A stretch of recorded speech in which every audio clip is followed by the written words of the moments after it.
Les mots de Gregor Mendel résonnent encore aujourd'hui. Le véritable but de la science est de découvrir la vérité cachée dans la nature.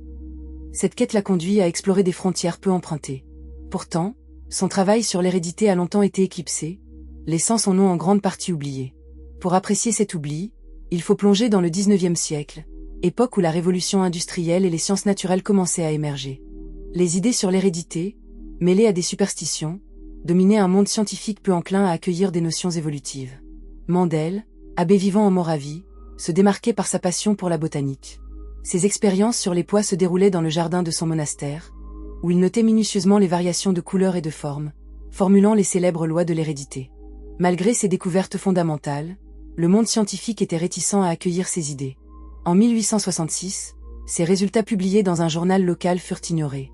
Ce n'est qu'au début du XXe siècle que des chercheurs comme Hugo de Vries redécouvrirent ces travaux, révélant leur importance.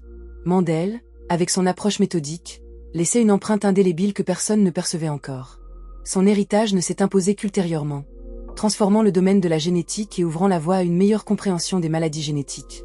À chaque avancée dans ce domaine, l'ombre de Mendel reste présente, un rappel de la nécessité de se souvenir de ceux qui ont façonné notre compréhension de la vie. Son histoire mérite d'être reconnue. L'oubli de Mendel souligne l'importance d'honorer ceux qui, dans leur quête de vérité, affrontent les normes établies. Dans les années 1850, à Brno, Gregor Mendel, moine augustinien, se lançait dans une aventure scientifique unique. Il observa les traits héréditaires des pois, démontrant que les caractéristiques se transmettent selon des lois précises et prévisibles. La première loi de Mendel, le principe de la ségrégation, révélait que chaque individu portait 2 allèles pour chaque trait, séparés lors de la formation des gamètes. Cette découverte, bien que largement ignorée, poserait les bases de la génétique moderne. Mendel, homme de foi, voyait dans ses expériences une quête spirituelle. Chaque recherche révélait des vérités naturelles. En 1865, il présenta ses découvertes à la Société naturaliste de Brno. Ce moment, bien que crucial, fut tragique. Il ne reçut pas l'attention méritée, et ses idées déclinèrent vers l'oubli. Alors que les théories sur l'hérédité évoluaient sans tenir compte de ses découvertes, Mendel observa avec tristesse les chemins empruntés par ses contemporains. Puis, dans les années 1880, ses travaux furent redécouverts, transformant le paysage scientifique et le plaçant comme le père de la génétique. Malgré cette reconnaissance tardive, Mendel n'a jamais atteint la renommée de son vivant. Ironiquement, ses découvertes, célébrées après sa mort en 1884, marquèrent le début d'un changement de paradigme en biologie. En 1900, la communauté scientifique commença à lui rendre hommage. L'histoire de Mendel souligne la persévérance et les luttes des pionniers scientifiques.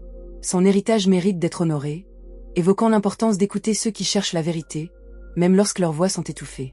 Dans notre quête actuelle de compréhension scientifique, son parcours nous rappelle le courage d'affronter l'indifférence et de défendre les vérités qui façonnent notre monde.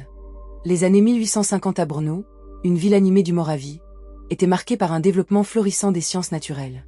La ville elle-même était un carrefour d'idées, où des esprits curieux se réunissaient pour discuter des avancées scientifiques récentes. Mendel, malgré son statut de moine, ne se laissait pas distraire par les préoccupations monastiques. Il consacrait chaque moment libre à ses recherches, parcourant les champs et les jardins pour observer la nature. Ce jardin, son laboratoire, était une étendue soigneusement cultivée où poussaient des pois de différentes variétés. Les rangées de plantes, leurs feuilles vertes vibrantes et leurs fleurs délicates, constituaient un spectacle de grande beauté. En 1856, il débute une série d'expériences qui s'étendront sur près de 8 ans. Avec une précision méticuleuse, il choisit d'étudier des traits spécifiques des pois, dont la couleur des fleurs, la forme des graines et la hauteur des plantes. Il croise les différentes variétés, notant les résultats avec une attention pointilleuse. Chaque fois qu'un croisement produisait un résultat inattendu, son esprit s'enflammait, cherchant à comprendre les causes sous-jacentes. Les vérités ne sont pas toujours évidentes à déceler, écrivait-il dans ses notes, un reflet de sa détermination à percer les mystères de la biologie. La méthode scientifique, à laquelle il était dévoué, consistait à contrôler ses expériences, à isoler les variables, et à observer les résultats au fil des générations. Les observations qu'il fit étaient d'une simplicité trompeuse mais profondément révélatrice. Ainsi, par exemple, lorsqu'il croisa des pois à fleurs violettes avec ceux à fleurs blanches, il remarqua que, dans la génération suivante, tous les descendants avaient des fleurs violettes. Ce résultat saisissant l'amena à conclure à l'existence d'un caractère dominant et d'un caractère récessif. Il formulait des hypothèses sur la détermination des traits, des notions qui seraient plus tard réclamées par la science moderne comme les fondements de l'hérédité. En 1865, lors de la réunion de la Société naturaliste de Brno, Mendel exposa ses découvertes aux membres, espérant éveiller leur intérêt. Précisément, il présenta ses lois. La loi de la ségrégation et la loi de l'assortiment indépendant. Les membres, bien que respectueux, écoutèrent d'une oreille distraite. Un murmure de désintérêt parcourut la salle. Ces spéculations botaniques ne sont pas d'un grand intérêt pour notre compréhension des espèces animales, semblait-il penser. Il se tenait devant eux, un homme de foi et de pensée radicale, mais ses mots tombèrent dans le vide. L'humiliation de ce moment ne le découragea pas. Au contraire, il en sortit plus déterminé, ancrant le savoir dans sa foi profonde que la vérité, une fois révélée, est indéniable. À cette époque, les scientifiques s'en remettaient fortement aux théories de Lamarck et de Darwin sur l'évolution, qui, bien que révolutionnaires, restaient limitées dans leurs implications pratiques. Les idées sur l'hérédité étaient souvent entremêlées de conceptions mystiques et philosophiques. Mendel, en revanche, cherchait une approche plus rigoureuse. Sa soif d'expérimentation le poussait à s'impliquer dans les discussions sur la biologie, mais l'ignorance des autres scientifiques le décourageait. Avec l'émergence des travaux de Darwin sur l'évolution, Mendel se rendit compte que sa propre théorie sur l'hérédité était désespérément en retard sur son temps. L'apogée de ses recherches devait arriver bien plus tard, après sa mort. Au début du XXe siècle, en 1900, les travaux de Mendel sont redécouverts par de jeunes scientifiques, parmi lesquels Hugo de Vries, Karl Koran et Erich von Tschermak. Ce dernier, en étudiant les expériences de Mendel, parvient à comprendre les mécanismes de l'hérédité, établissant ainsi un lien critique entre ses recherches et la théorie de l'évolution. Leur découverte simultanée marque une révolution dans le monde scientifique, plaçant Mendel sur le piédestal qu'il aurait dû avoir de son vivant. Ironiquement, c'était l'indifférence qui avait conduit à l'obscurité de ses découvertes, mais maintenant cette même indifférence se transformait en admiration. Les principes de Mendel devenaient fondamentaux et les bases de la science génétique moderne prenaient forme. L'œuvre de Mendel, malgré son obscurité initiale, a ouvert un vaste champ de recherche qui a mis en lumière les fondements de la biologie.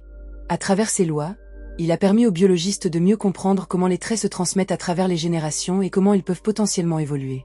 Son travail a parcouru les laboratoires du monde entier, influençant des penseurs comme Thomas Morgan, qui, dans les années 1910, a prouvé l'idée de Mendel en la reliant aux chromosomes. 5 décennies après sa mort, le monde scientifique le célébrait enfin comme le père de la génétique. Mais les réflexions sur sa vie révèlent des vérités plus profondes. Mendel, dans sa solitude de chercheur, avait défié les conventions.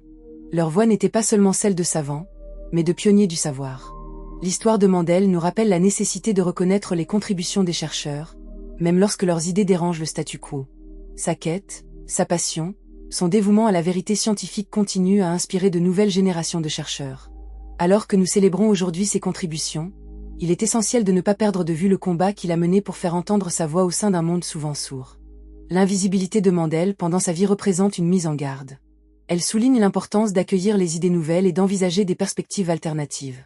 Il nous rappelle que les vérités scientifiques doivent parfois affronter une tempête, mais que la lumière de la vérité finit toujours par percer les nuages. Son héritage demeure dans chaque avancée scientifique ultérieure, un hommage perpétuel à un visionnaire qui a cherché une réalité plus grande. L'histoire de Mendel souligne la persévérance et les luttes des pionniers scientifiques. Son héritage mérite d'être honoré, évoquant l'importance d'écouter ceux qui cherchent la vérité, même lorsque leurs voix sont étouffées.